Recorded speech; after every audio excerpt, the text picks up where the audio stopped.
Köszöntelek, kedves hallgató, itt az Okos Otthon Guru műhelyében. Velem van hoztársam Zsészabó Kitti. Sziasztok! És én pedig Zsák Péter vagyok. Sziasztok! A mai alkalommal pedig azt szeretnénk megmutatni nektek, hogy mi is egy szakmai közösség igazi ereje. Tartsatok velünk!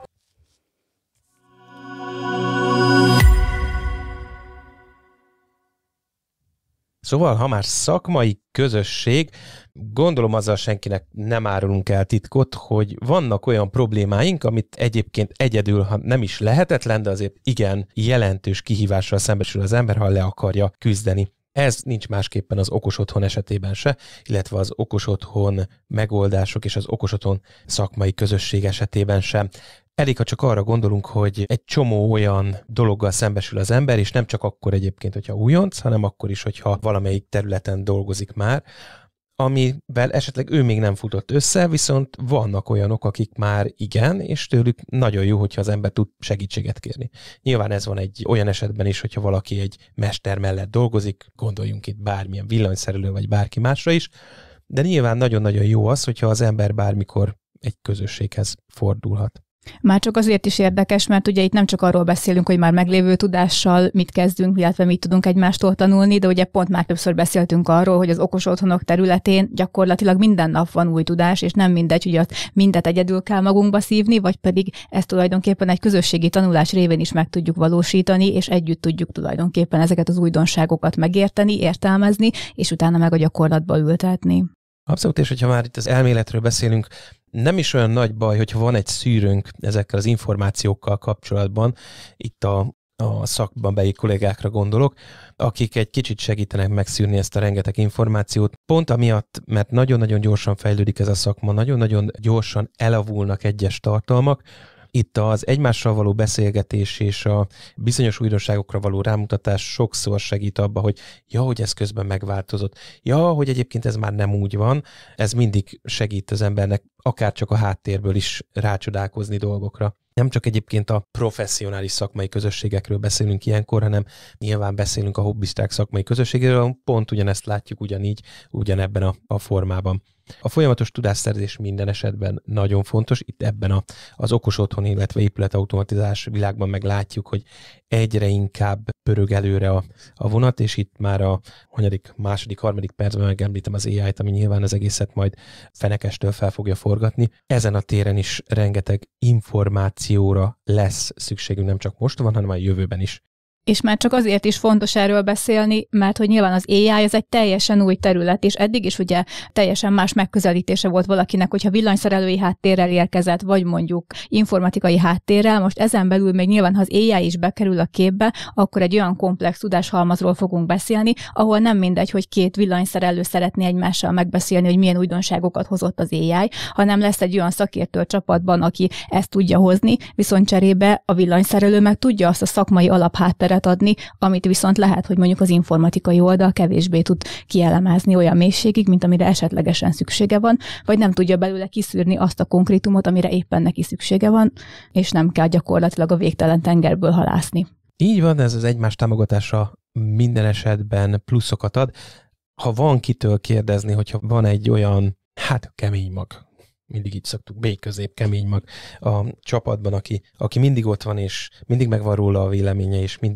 mindig próbál információt adni másoknak, az mindig a csapat lelke. Ez nyilván így van, elég, hogyha csak a Csináld Magad Okos Otthon közösségre gondolunk, vagy a saját Okos Otthon Telepítek Facebook csoportra gondolunk, alakulnak a véleményvezérek a csoportban, egy csomó olyan ember van, akitől lehet kérdezni, szakmáját tekintve lehet riasztós, villanyszerelő, igazából tényleg bármi, egy csomó más-más szempontot ad, és ez a másik nagyon fontos a folyamatos tudásszerzés mellett, hogy más szemszöget, más nézőpontot is tudunk kapni, ami szerintem nagyon-nagyon fontos ebben az iparágban, hívjuk így, mert minden egyes akár ipari épület, akár otthoni, tehát egy otthonról, családi házról vagy lakásról beszélünk, minden egyes szakágnak a szempontját meg kell nézni, és ezeket valamilyen szinten össze kell kapcsolnunk, tehát egy project managementet kell mindenképpen csinálnunk. Abszolút, és akkor még az ügyféligényeiről nem beszéltünk, ami szintén szerteágazó, hiszen hogyha visszamegyünk az alapelveinkhez, hogy ugye egy okos otthon akkor lesz igazán okos, hogyha az testre van szabva, nagyon fontos, hogy azért out of the box tudjon a telepítő gondolkodni, hiszen akkor fogja tudni megérteni azt, hogy mit is szeretne az ügyfél, hogyha az ő helyébe tudja képzelni magát,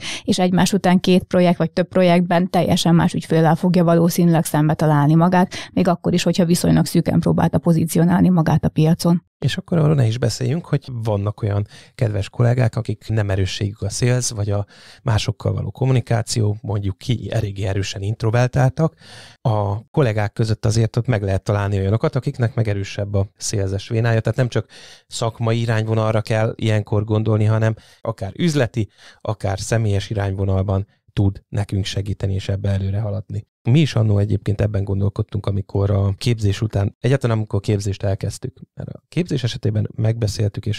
és láttuk, hogy nagyon jók az orientált gyártói képzések. A legtöbb esetben, amire a gyártóknak nem nagyon van idejük, illetve a disztribútoroknak, az a kipotyogott telepítőknek a, hát most csúnyán fogok fogalmazni, de pátyogatása, tehát utánkövetése. Mert hogy azért az egy hatalmas erőlelépés, tegyük fel, hogy úgy esik be valaki, hogy még nincsen neki meglévő cége, nincs neki egyáltalán áttere, hogyha most üzleti oldalról nézzük, tehát neki fel kell építeni a saját vállalkozását, legyen ez egyéni vállalkozás, Kft., bármi, amiben elkezdi. Tehát ez megint csak egy új irányvonal, tehát kiszakad a munkavállalói pozícióból és eljut egy vállalkozói pozícióba. Ezen felül még nyilván teljesíteni kell neki egy új iparágban, hiszen jó esetben ő neki azért viszonylag kevés elképzelése van az okos otthon, illetve épület automatizálásról, nincsen benne tapasztalata. És ilyenkor van az, hogy bizony-bizony 1-3% az, akik mondjuk egy gyártói, telepítői képzést elvégeznek,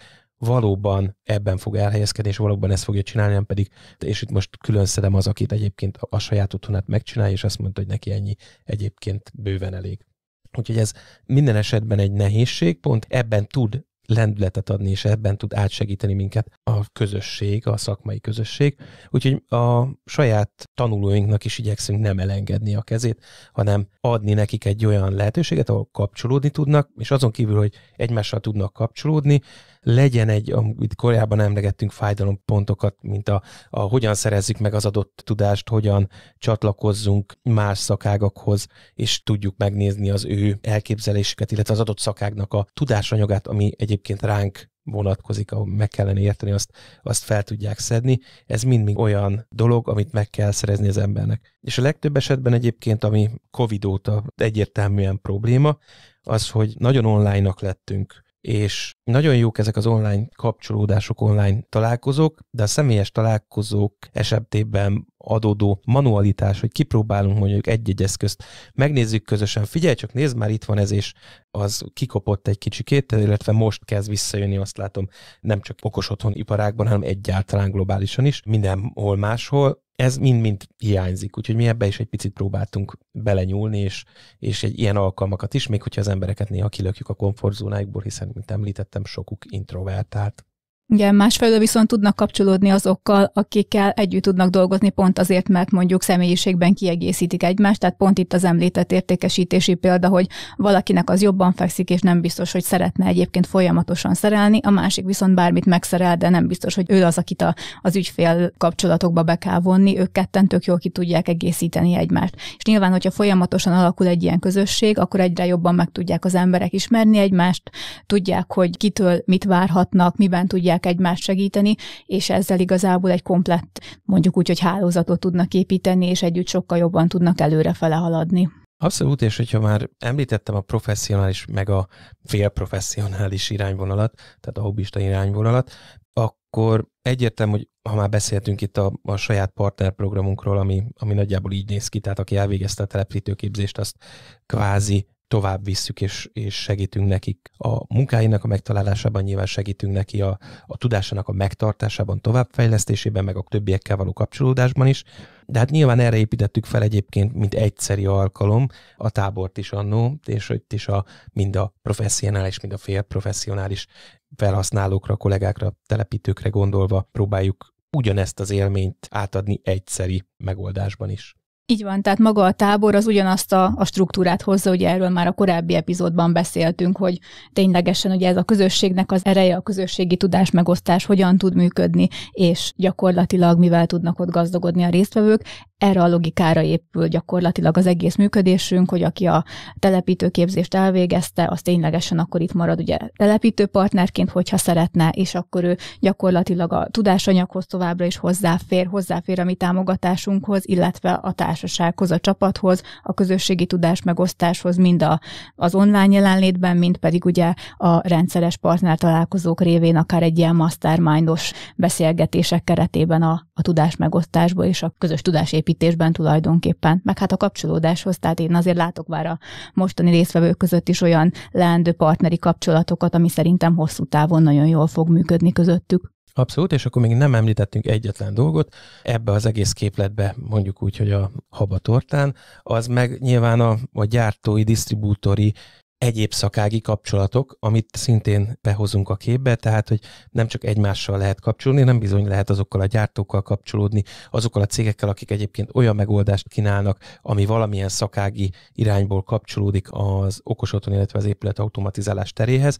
és ebből egy plusz információt lehet folyamatosan nyerni, hiszen nagyon fontos az, hogy ezeken a területeken is képezze magát a telepítő, és értse, hogy miről beszél a másik oldal, a gépész, a kaputechnikus, a biztonságtechnikáért felelős kollega, és meg tudja magát vele értetni, és mivel ezen a területen is számos újdonság jelentkezik, nyilván igyekszünk ezeket az oldalakat és ezeket a pontokat is átadni a telepítő partnereinknek, hiszen akkor lesz valaki jó és megbízható telepítő partner, ha már meglévő stabil tudását folyamatosan fejlesztés képben van azokkal a trendekkel, irányvonalakkal, ami egyébként a piacon folyamatosan elénk áll.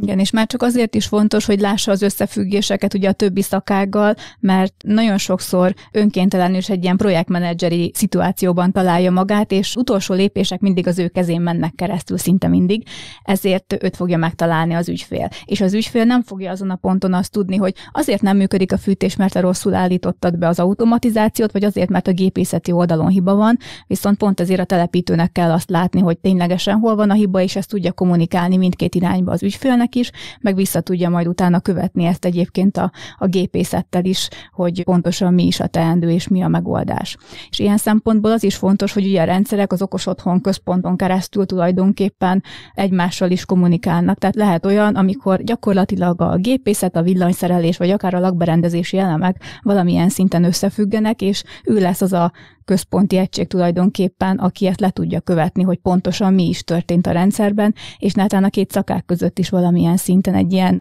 moderátorként be kell lépni, és össze kell tudni kötni a szálakat. Abszolút, és egy fontos paramétert jegyeztél meg, ami egyébként egyáltalán úgy az építőipar, de más területeken is nagyon jellemző, a határszakágok megjelenése. Tehát például problémát okoz az, hogy van a nagyon mechanikus gépészet irányvonal, amikor számoljuk a csőátmérőket, meg mindenféle egyebeket, meg van a villanyszerelés, és így a kettő között ott van egy ilyen határmesdje, mondhatni szürke zóna,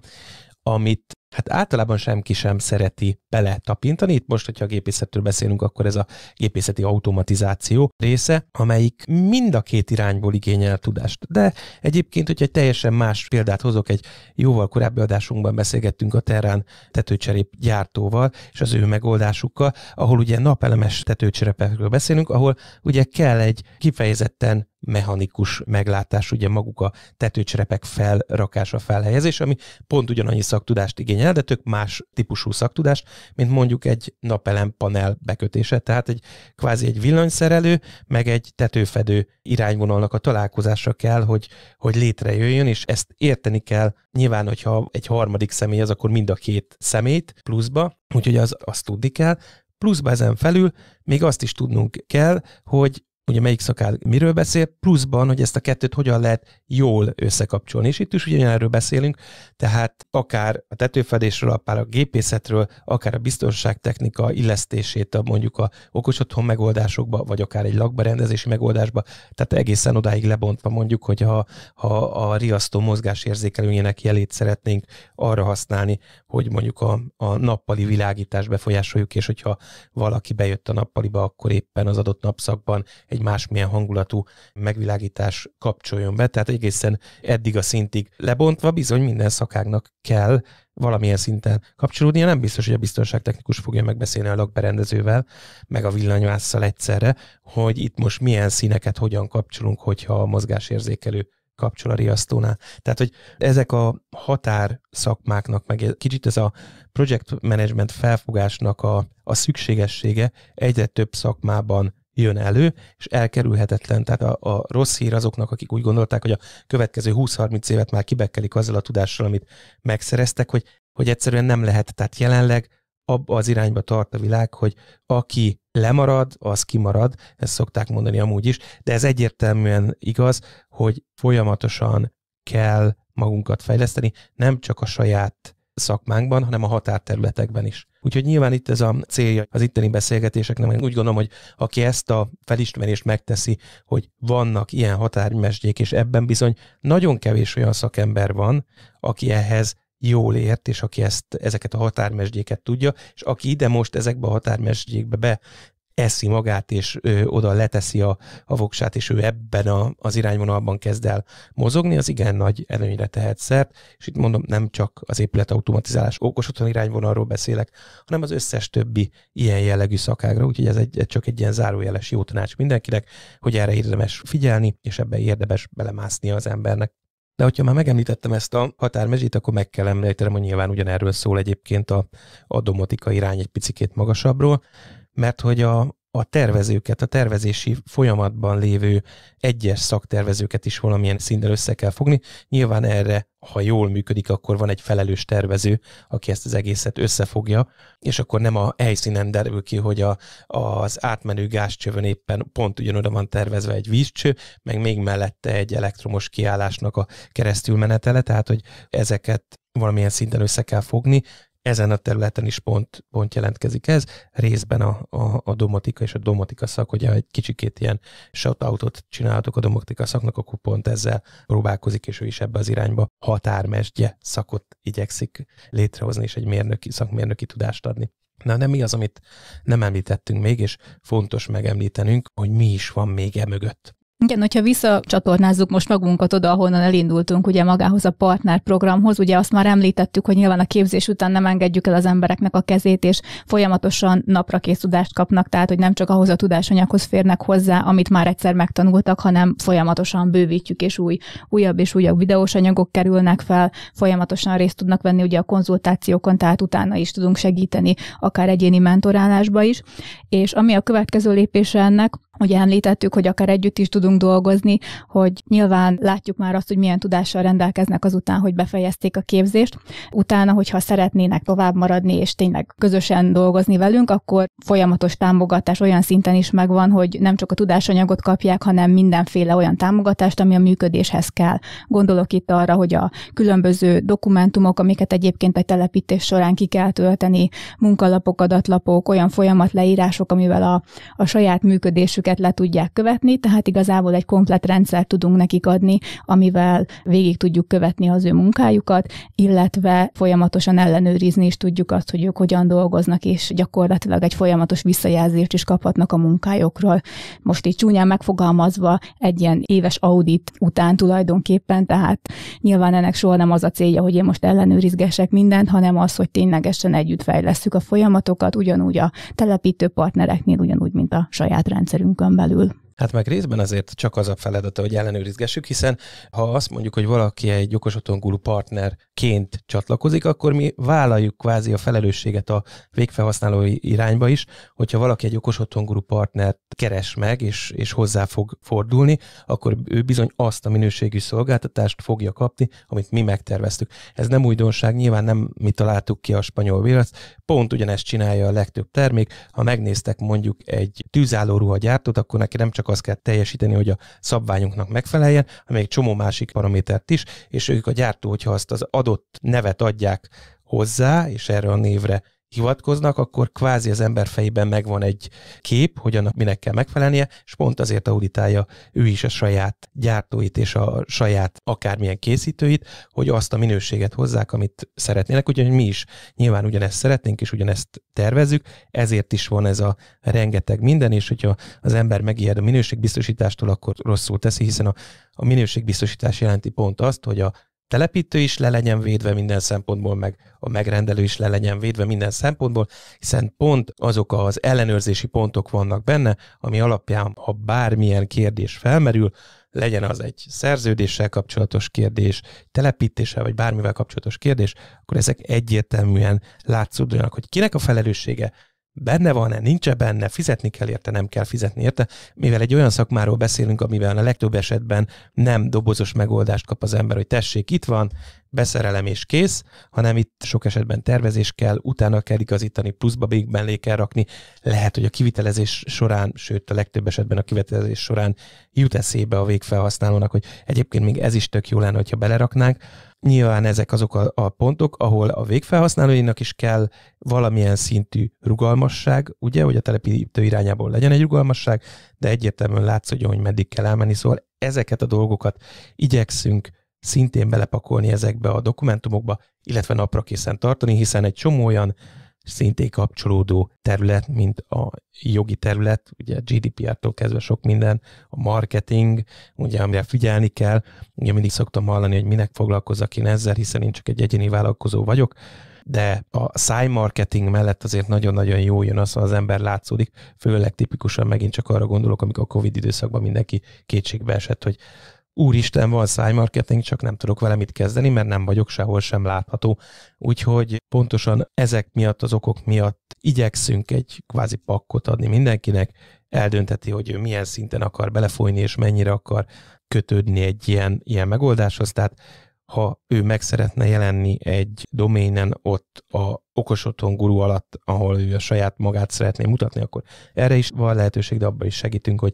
hogy akár egy saját doménhez találjunk megfelelő kivitelezőt, és ő létrehozhassa ezt. Tehát, hogy a skála elég széles, a lényeg egy, mögötte mi egy minőségbiztosítást adunk mind a végfelhasználóknak, mind pedig a telepítőknek. Visszacsatolnék itt a minőségbiztosításhoz. Azért is emeltem ki, hogy nem csak ellenőrizgetni akarom, mert nem szeretem, amikor egy minőségbiztosítási rendszer úgy működik, hogy évente egyszer jön egy auditor, előtte egy hétig lapátolunk mindent, és csili-vili dokumentumokat mutatunk, és egyébként meg kín és szenvedés, mert nem úgy működik egyébként a cég, mint ahogy a papírok mutatják. Tehát pont ezért ez egy ilyen közös tanulás és közös fejlődés, hogy ezeket úgy alakítsuk ki, hogy az a normál működést mutassa, és ne azért legyenek a papírok, mert én azt mondtam, hogy legyen lepapírozva, hanem olyan papírok legyenek a háttérbe, ami viszont segíti a működést, és egy pluszt ad, és nem pedig egy plusz kényszert. És ha már ezt így mondtad, akkor mondom, hogy aki nem tudná, a két üzletfejlesztéssel és minőségbiztonsággal is foglalkozik elég erősen, tehát hogy nyilván nála jó kezekben van ez a dolog itt a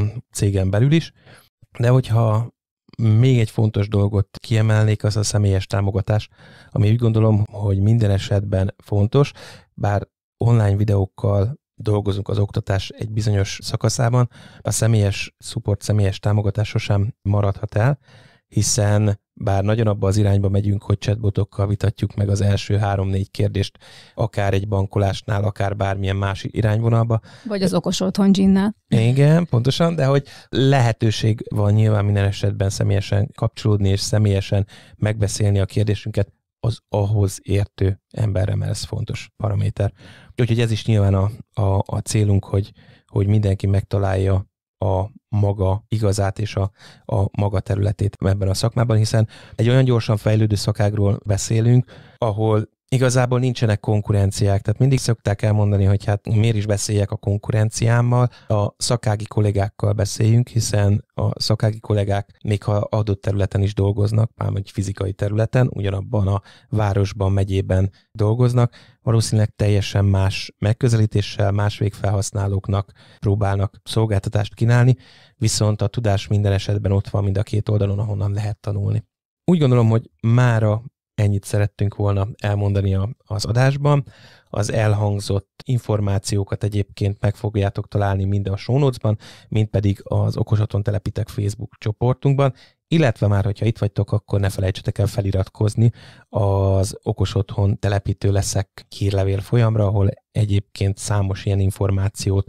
adunk kifejezetten a telepítő irányvonallal kapcsolatban, de ha benneteket nem ez az irányvonal érdekel, elsősorban mondjuk hobbi szinten érdeklődtök a történetben jelenleg, hogy mondom félprofesszionális megoldásban, akkor érdemes viszont a hasznos Okos Otthon tippek hírlevélre feliratkozni, ahol meg ilyen kis apró szakmai érdekességekkel, tippekkel, trükkökkel jelentkezünk időről időre. Ha kérdésetek van egyébként, akkor akár az említett social média felületeinken, akár e-mailben is kereshettek minket, legyetek tagjaik a közösségünknek, hiszen a szakmai közösségnek hatalmas ereje van. Köszönöm szépen, hogy velünk tartottatok, találkozunk legközelebb, sziasztok! Sziasztok! Ez volt az Okos Otthon Guru műhelye. Köszönjük, hogy velünk tartottatok! Jövő héten folytatjuk!